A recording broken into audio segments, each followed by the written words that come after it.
les mencionaba Juan, hoy les quiero hablar un poco sobre esta teoría, que es una teoría perturbativa, y al final darles algún ejemplo en mecánica cuántica utilizando estos conocidos diagramas de Feynman. Ok, entonces el contenido de la presentación es el siguiente. En la introducción vamos a dar los conceptos más básicos, los fundamentales de esta teoría perturbativa. Después voy a utilizar 3 ejemplos sencillos para ilustrar y para mostrar cómo aplicamos esta teoría en diversos ejemplos. Y antes de pasar a un sistema que es el potencial de doble pozo en mecánica cuántica, voy a regresarme para introducir y recordar los conceptos de amplitud de transición y fluctuaciones cuánticas que aparecen en el formalismo de la integral de trayectorias.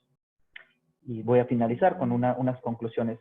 Como es una plática un poco informal, por favor, si tienen alguna pregunta, ya sea que los organizadores me interrumpen o ustedes en el chat, etc. Déjenme iniciar con esto de la teoría perturbativa.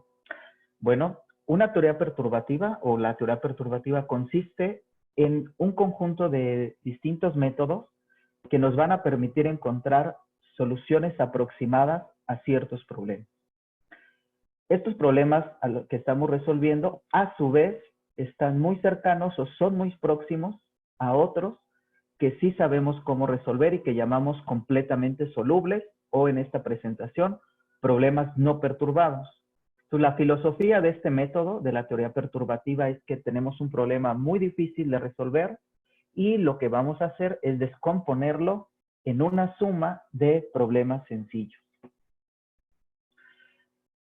Entonces, ¿por qué es relevante esta teoría perturbativa? La respuesta es muy sencilla. Ustedes han atestiguado en sus cursos que prácticamente todos los problemas interesantes o de interés práctico que ocurren en la naturaleza no los podemos resolver de manera exacta, sino únicamente de forma aproximada. De ahí que todas las aplicaciones de esta teoría perturbativa pues comprenden todas las áreas de la física teórica, desde la mecánica clásica, por supuesto cuántica, electrodinámica, física estadística y incluso la teoría de cuerdas.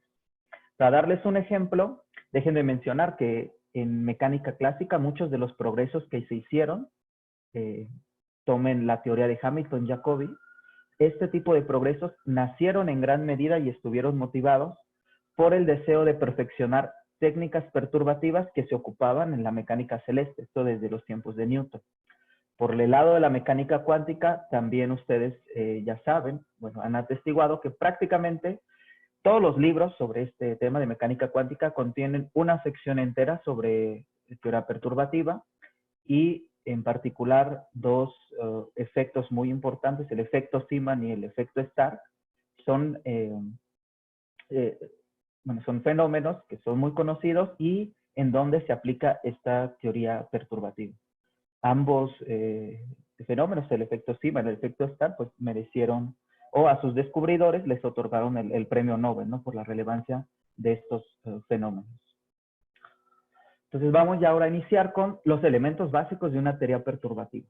Entonces, número 1, consideren cualquier teoría física y esta teoría física está caracterizada por un parámetro que denoto como lambda. Entonces tenemos el parámetro y ahorita es una teoría física genérica, lo único que digo es, la tienen ahí y hay un parámetro.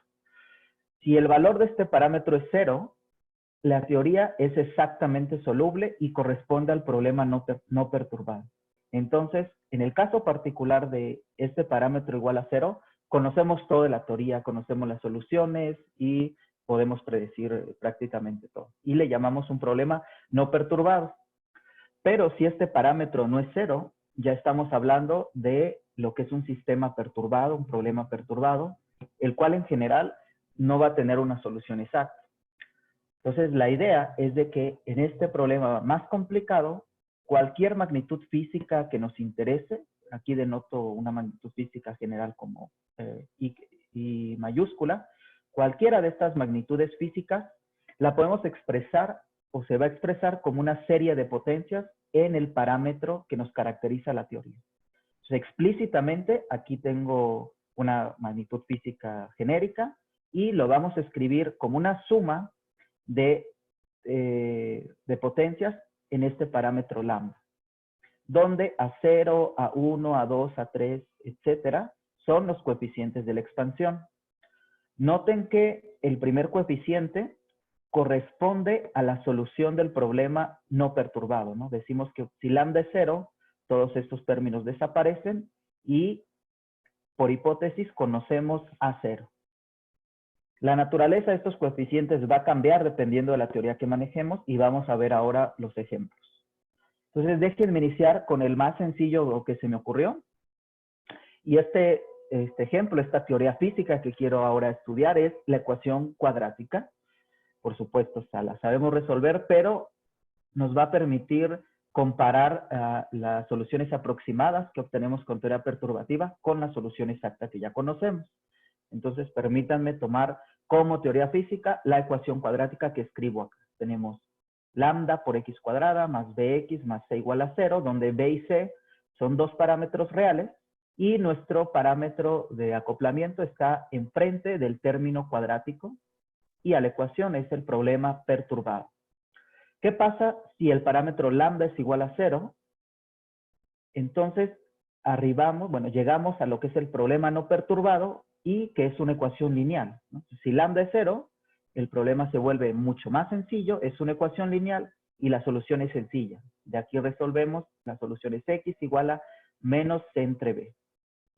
Ahora vamos, siguiendo la idea que mostré anteriormente, a tomar el caso lambda diferente de 0 y escribir nuestra solución como una potencia, como una serie infinita en potencias de lambda. Entonces, aquí está escrita.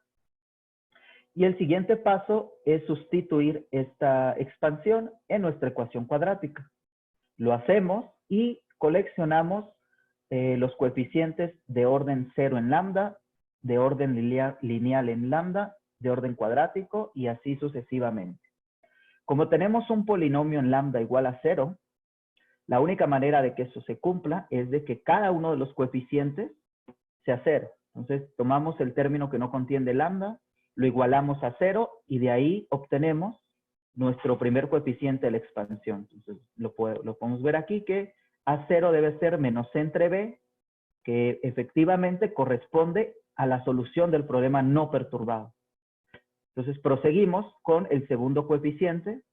A1, una vez que conocemos A0, resolvemos esta ecuación algebraica y nos dice que A1 es menos c cuadrada entre b cúbica. De manera similar lo hacemos con el término cuadrático, el coeficiente, y obtenemos el A2. Entonces podemos seguir así, es un método recursivo. De esta manera encontramos que nuestra solución aproximada está escrito acá, ya sustituí los valores de A0, de A1 y de A2. Entonces la solución aproximada. Por otro lado, las soluciones exactas del problema de esta ecuación cuadrática las estoy escribiendo acá. Tenemos dos soluciones, son bastante conocidas. Esta es la expresión general para escribir las raíces, ¿no?, de nuestra solución. Entonces nos preguntamos, ¿cuál es la relación que hay entre nuestra solución aproximada, que está aquí, y la solución exacta que conocemos y es muy familiar? Bueno, la relación entre ambas es muy sencilla. Esta serie x lambda no es otra cosa más que la expansión de Taylor de la solución exacta con signo más, de la raíz positiva. Ustedes toman esta función, la expanden en series de Taylor respecto al parámetro lambda y van a encontrar precisamente lo que acabamos de calcular con teoría perturbativa. Por supuesto, esta solución, esta serie infinita, que no está escrita completamente acá, pero es una serie infinita, es válida para todos los valores de nuestro parámetro lambda que satisfacen esta condición. Esa condición determina lo que se conoce como el radio de convergencia. Es decir, para qué valores de nuestro parámetro nuestra solución aproximada está bien definida en el sentido de que la serie converge. Entonces, aquí podemos ver la relación entre una solución aproximada y la solución exacta. Con el objetivo de comparar qué tan buena, qué tan precisa es nuestra solución aproximada, déjenme tomar valores particulares, por ejemplo, el parámetro b igual a 2, c igual a 1. Para estos valores de los parámetros, la solución exacta toma esta forma. Estoy tomando aquí la solución con signo más. Entonces, esta es la solución exacta. Y para la solución aproximada, voy a simplificar todo. No voy a tomar los términos infinitos. Voy a tomar primero solo 2 términos de la expansión y después voy a tomar el siguiente término. Entonces tengo 3 curvas. La solución exacta, la solución aproximada únicamente con 2 términos y la solución aproximada con 3 términos. Y aquí en la gráfica de abajo pongo las 3. Entonces aquí gráfico la solución como función del parámetro lambda. La solución exacta es la curva de color negro que vemos acá. Los primeros 2 términos de nuestra solución aproximada es la línea azul. Entonces es una recta, está acá. Y finalmente con 3 términos tenemos la línea roja. ¿Qué es lo que sucede? Vemos que cuando este parámetro lambda está en esta región o en esta región, estas 3 curvas son muy diferentes. Pero para valores pequeños de lambda, es decir, esta región, las 3 curvas prácticamente coinciden. Eso quiere decir que nuestra solución aproximada, que tiene solo 2 términos de esa expansión, aproxima de manera muy, muy exacta a nuestra raíz que ya sabíamos, ¿no? X más, a la solución correcta. Entonces, con este ejemplo 1, ¿qué es lo que hemos hecho? Bueno, obtuvimos una solución aproximada que es cercana a la solución exacta.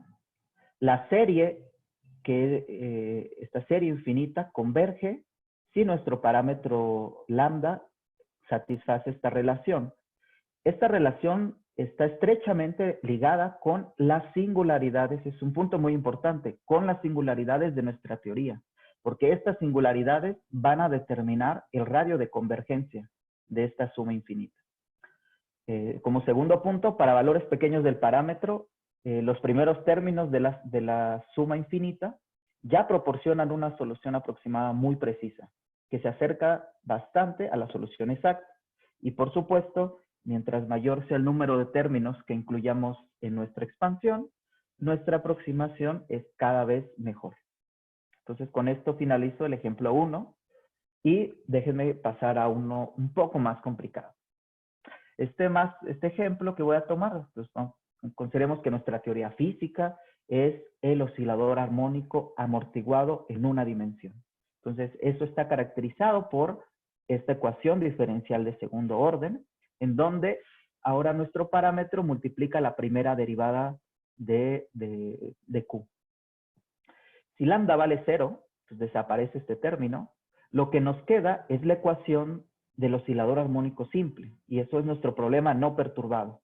¿Conocemos la solución? Por supuesto que sí. La solución general, cuando lambda es 0, es una combinación lineal de senos y cosenos, ¿no? C1 y C2 son constantes arbitrarias que dependen de nuestras condiciones iniciales. Para hacer aún más sencilla esta presentación, déjenme tomar C1 igual a 1 entre omega y C2 igual a 0. Entonces, la solución del problema no perturbado, o sea, cuando lambda es 0, la pongo acá. Entonces, ya podemos pasar ahora a estudiar el problema con lambda diferente de 0, es decir, el problema perturbado. ¿Qué hacemos acá? Nuevamente, siguiendo esta filosofía de la teoría perturbativa, la solución para Q la escribimos como una serie infinita en potencias de lambda. ¿Cuál es la diferencia respecto al ejemplo anterior? La diferencia es que ahora los coeficientes no son números constantes, ahora los coeficientes son funciones del tiempo, pero la expresión es idéntica a nuestra expresión general que vimos al inicio de esta presentación. Entonces, tomamos esta expansión, la sustituimos en la ecuación del oscilador armónico amortiguado y otra vez coleccionamos los coeficientes en potencias de lambda. Entonces, este término no contiene lambda. Aquí están todos los términos que multiplican a lambda, los términos que multiplican a lambda cuadrada y etcétera. Esto debe ser igual a 0 y regresamos. Entonces, resolvemos esto igual a 0. Es una ecuación diferencial. A0, 2 bi'prima significa que es la segunda derivada de A0 respecto del tiempo. Pues resolvemos esta ecuación igual a 0 y nos da esta solución, que efectivamente coincide con la solución del problema no perturbado. Hacemos lo mismo, el segundo término, obtenemos el coeficiente A1 y de este tercer paréntesis, resolviendo la ecuación diferencial, obtenemos el coeficiente A2. Juntando estos tres coeficientes, nuestra solución aproximada está escrito acá. Entonces aquí sustituí a 0, sustituí a 1 y sustituí a 2. En este ejemplo también sabemos la solución exacta. No es tan sencilla como en la ecuación cuadrática, pero podemos verificar que la solución exacta del problema está escrito acá. Para cualquier valor de lambda tenemos esta solución. Y podemos ver que aquí en esta raíz hay una singularidad, o sea, esta se hace 0, cambia de ser un número real a un número complejo.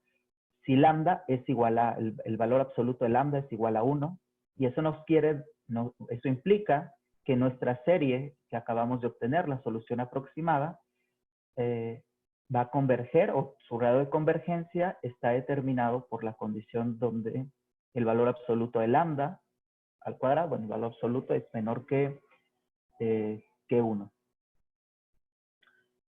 Otra vez, vamos a ver qué tan precisa es nuestra solución aproximada. Déjenme tomar omega igual a 1 y lambda igual a 1 entre 10. Para estos valores de los parámetros, esta es la solución exacta. Y la solución aproximada, voy a tomar primero 2 términos nada más y después el siguiente término, no 3. Entonces aquí estoy graficando la solución Q como función del tiempo. La solución exacta está en línea negra. Sabemos que como es un oscilador armónico amortiguado, pues va a oscilar, pero cada vez la amplitud va a disminuir. Si tomo únicamente 2 términos, que es la línea azul, pues en un intervalo de tiempo, por ejemplo, de 0 a 3, prácticamente son la misma. Lo mismo si tomo más términos. Y ya en esta región ya vemos diferencias importantes, ¿no?, entre las tres curvas. El mensaje es que nuevamente obtuvimos una solución aproximada que es cercana a la solución exacta de nuestro problema. La serie converge si el valor absoluto de lambda es menor que 1. Y para valores pequeños de este parámetro lambda y del tiempo, esta solución aproximada prácticamente la podemos tomar como la solución exacta, porque coinciden.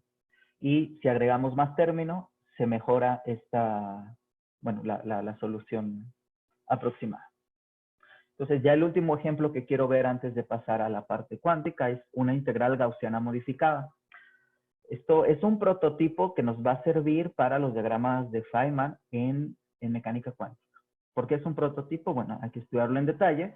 Tenemos esta integral de 0 a infinito de un exponencial y en el exponente tenemos menos z cuadrada menos lambda z a la cuarta. Entonces, otra vez aquí está nuestro parámetro de nuestra teoría. Si lambda es igual a 0, lo que obtenemos es una integral gaussiana. Y sabemos la solución, ¿no? La solución es raíz de pi entre 2 cuando lambda vale 0. Pero si lambda no es 0, pero muy pequeño, podemos usar en principio teoría perturbativa. ¿Cómo entenderlo? Bueno, tomamos el integrando. Por las propiedades del exponencial la podemos separar en el producto de dos exponenciales. Y el segundo factor, este que tengo acá, lo desarrollamos en serie de Taylor, ¿no? Pues sabemos cuál es el desarrollo del exponencial en serie de Taylor. Es esta. Y nuevamente coleccionamos el término sin lambda, luego el término que multiplica lambda, el término que multiplica lambda cuadrada, etc. De esta manera ya se hace evidente que A0, el coeficiente de la expansión en esta teoría perturbativa de la integral, A0 es esta integral, A1 es esta integral y A2 es esta otra integral. De manera general podemos escribir el coeficiente AN. Este coeficiente de expansión siempre es 1 entre n factorial. Y tenemos aquí esta integral, ¿no?, de 0 a infinito. Entonces vamos a darle una representación gráfica a este coeficiente. Entonces aquí pongo el coeficiente y déjenme introducir las siguientes reglas. A esta integral de 0 a infinito respecto a z de una exponencial a la menos z1, z2, a esto déjenme representarlo como una línea que va de z1 a z2.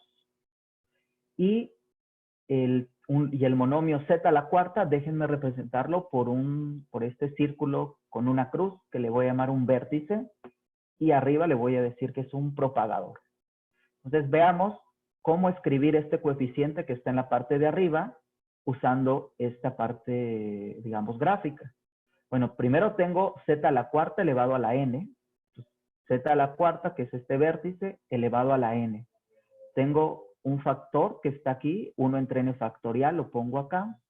Y tengo una exponencial a la menos z cuadrada. Entonces aquí z1 es igual a z2 y la línea, esta línea se cierra. Entonces cerramos la línea. Como resultado, vemos que podemos introducir ciertas reglas. Estas son las reglas que acabo de mencionar.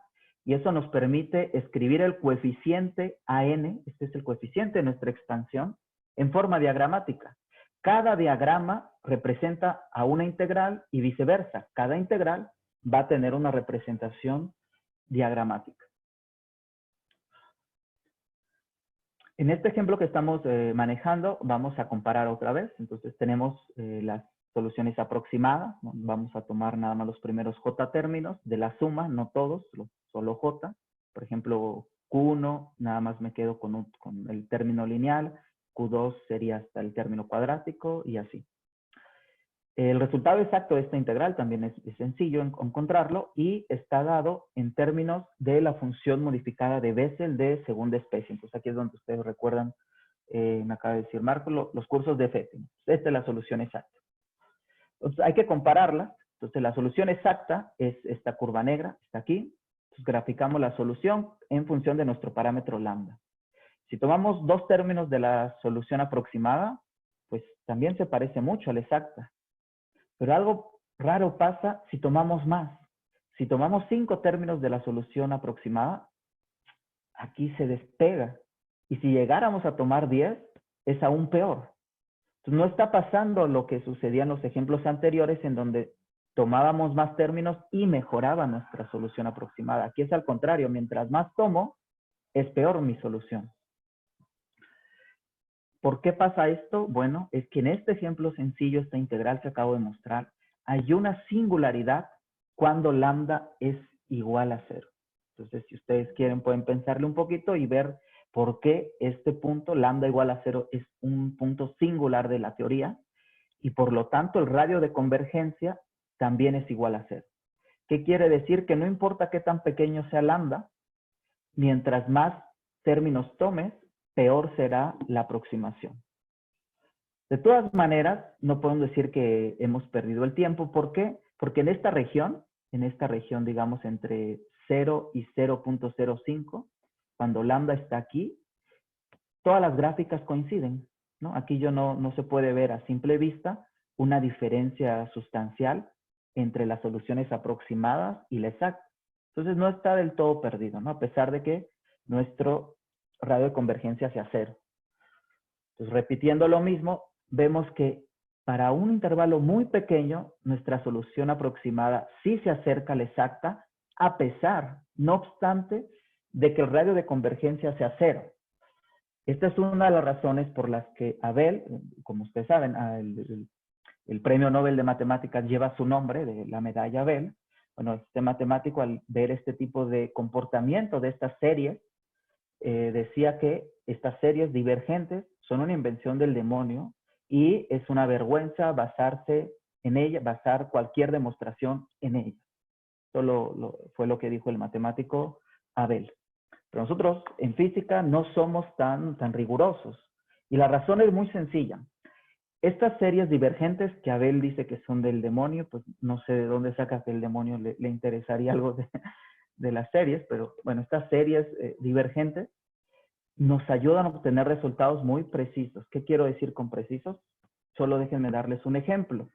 En electrodinámica cuántica se tienen magnitudes físicas en donde el error entre la teoría que obtenemos con métodos perturbativos y el experimento. Entonces aquí enfatizo, no estoy hablando de un ente abstracto, estoy hablando del corazón mismo de la física, de la comparación entre nuestra teoría y el experimento.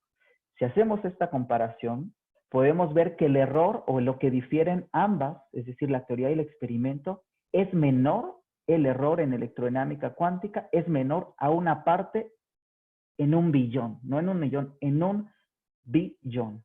Para fines prácticos, tenemos la solución exacta del problema. Entonces, en física, a pesar de que estas series diverjan y etcétera, son de mucha utilidad. Con esto ya podemos pasar a la segunda parte de la presentación, que es la integral de trayectoria y mecánica cuántica, donde vamos a ver cómo ocupamos esto de la teoría perturbativa.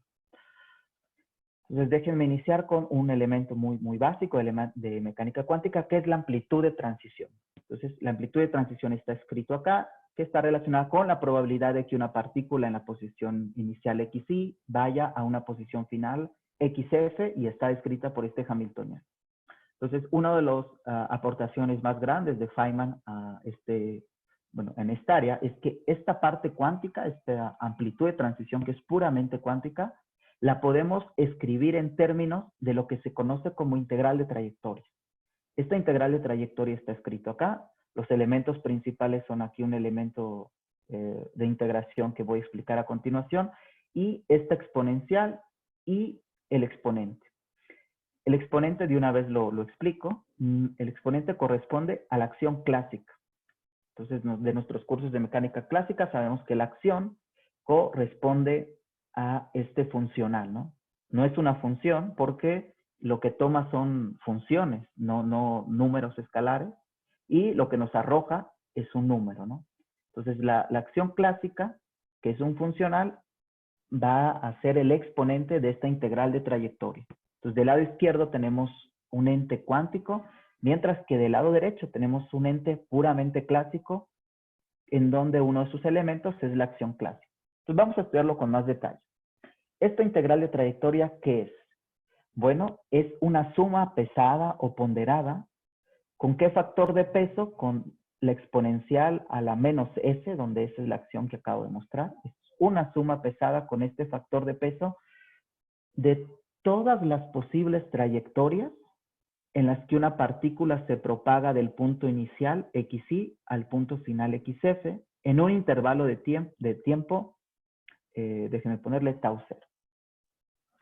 ¿Qué es lo que estoy diciendo? Lo que estoy diciendo es que en mecánica cuántica, cualquier trayectoria clásica, no solo las que obtenemos al resolver las de Newton, sino cualquiera que conecte el punto inicial y el punto final, cada una de esas trayectorias contribuye a la probabilidad de que la partícula justamente se propague en esta figura de X0 a XT.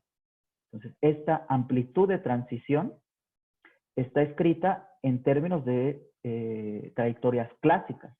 Aquí solamente pinté 3, pero ustedes pueden fácilmente dibujar el número que quieran y pues, ese número es infinito. De ahí que este elemento de integración tenga una notación especial. Es una integral o una suma sobre todas las trayectorias que conecten los dos puntos. Ahora, eso nos conecta la parte cuántica con clásica, pero cuánticamente lo podemos hacer todo, ¿no? O sea, tenemos esta amplitud y si sabemos resolver la ecuación de Schrödinger, esta amplitud de transición es una suma sobre exponenciales decrecientes, ¿no? Tenemos E a la menos la energía tau 0. Aquí el hamiltoniano es el que tiene la lambda, no la pongo para evitar confusiones, pero esta es la representación en mecánica cuántica de la amplitud de transición usando las soluciones de la ecuación de Schrödinger. Si este parámetro tau 0, el tiempo, lo hacemos muy grande, como son exponenciales decrecientes, el término dominante va a corresponder a la energía del estado base. Entonces, en otras palabras, si ustedes conocen esta expresión y toman este límite, de ahí pueden fácilmente leer cuál es la energía del estado base, que es uno de los estados más importantes y que nos interesan mucho en mecánica cuántica. El problema es que en general no sabemos la solución exacta de la ecuación de Schrödinger. Entonces lo que vamos a hacer es tomar la representación de la amplitud de transición como una integral de trayectoria y después tomar el límite. Entonces, ¿cómo evaluar esta integral de trayectoria, ¿no? ¿Cómo evaluar la integral de trayectoria? Vamos a hacer exactamente lo mismo que haríamos con una integral normal, solo que ahora considerando no el cálculo, digamos, normal, sino el cálculo de variación. Primero, vamos a tomar una trayectoria extremal, es decir, una solución de las ecuaciones de movimiento, las de Newton. Estas soluciones minimizan la acción, es decir, la primera variación de la acción evaluada sobre esta trayectoria extremal es 0. Y enseguida vamos a expander la acción, así como hacemos la expansión de una función alrededor de un punto. Aquí hacemos lo mismo, pero expandemos alrededor de una trayectoria que es la solución o digamos, el mínimo de esta acción. Entonces empezamos con el término, digamos, constante, S0, que es la acción evaluada en el punto mínimo. El término lineal no aparece porque estamos justo en un mínimo y aparecen ya términos cuadráticos que en cuántica, en esta integral de trayectoria, corresponden a las fluctuaciones cuadráticas. Entonces aquí está definido que ese es delta X, es qué tanto nos separamos del mínimo. Y aquí en medio, por la naturaleza de la integral de trayectoria, lo que tenemos no es un número, sino un operador que está escrito acá. No es muy importante ahorita entender todo esto, pero así como lo hicimos en el ejemplo 3 de la presentación, aquí esta integral de trayectoria la podemos escribir como una suma de potencias en el parámetro lambda de la teoría, ¿no? Ahorita no he dicho qué teoría, voy a pasar ahorita a un ejemplo, pero en general la integral de trayectoria, que a su vez nos da la amplitud de transición, la podemos expresar en potencias de este parámetro lambda. Y los coeficientes B1, B2 van a estar dados por los diagramas de Feynman. El ejemplo que quiero usar es el potencial del doble pozo. Entonces, en el potencial de doble pozo, ¿qué es? Bueno, tenemos la ecuación de Schrödinger unidimensional, tenemos la parte cinética y tenemos el potencial. El potencial es donde estamos poniendo el parámetro de acoplamiento, la lambda. Explícitamente está aquí este potencial. Y su gráfica la pongo también en la parte de abajo. Entonces es un potencial de doble pozo porque contiene dos mínimos degenerados, ¿no? Tiene dos mínimos degenerados. Y bueno, en infinito, en más y menos infinito, pues, crece. Si lambda es cero, desaparecen estos dos términos y lo que obtenemos es el potencial del oscilador armónico. Y también lo mismo que en clásica, en cuántica el problema del oscilador armónico es exactamente soluble y sabemos todo sobre él. Sabemos las eigenfunciones, sabemos los eigenvalores y corresponde al problema no perturbado. Pues ahora queremos estudiar el problema perturbado, o sea, lambda no es 0, pero es pequeño y queremos saber cuál es la energía del estado base.